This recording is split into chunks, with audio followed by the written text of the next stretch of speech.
Hello friends, welcome back to our channel GSR blogs and recipes. ఈరోజు అయితే meal మేకర్తో pakodi ఎలా చేసుకోవాలో చూపిస్తాను, చూసేయండి. ముందుగా అయితే మీల్ మేకర్ని కాసేపు హాట్ వాటర్లో అలా ఉడికించి తీసేసుకోవాలి. కొంచెం చల్లారిన తర్వాత వాటర్ అంతా పిండేసి అందులో కొంచెం ఉప్పు, పసుపు, కారం, ధనియాల పొడి, గరం మసాలా, అల్లం వెల్లుల్లి పేస్ట్, కొద్దిగా ఆయిల్, అలాగే శనగపిండి ఒక 3-4 స్పూన్లు వేసేసుకొని మంచిగా కలిపేసుకోవాలన్నమాట. వాటర్ ఏమి యాడ్ చేయక్కర్లేదు. మనకి మీల్ మేకర్లోనే చాలా వాటర్ వస్తుంది, ఇంకా అదే సరిపోతుంది. ఇంక ఇలా అయితే బాగా కలిపేసుకొని మ్యారినేట్ చేసుకోవాలి.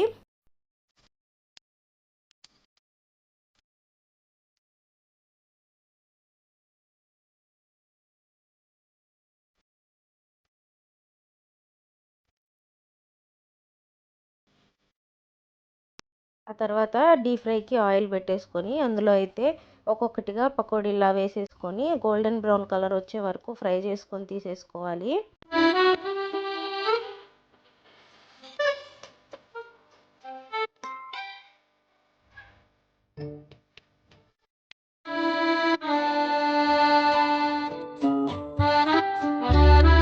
ఇలాగైతే పకోడీ మంచిగా ఫ్రై అయిపోయింది. లోపల సాఫ్ట్గా, పైన క్రిస్పీగా చాలా బాగుంటుంది.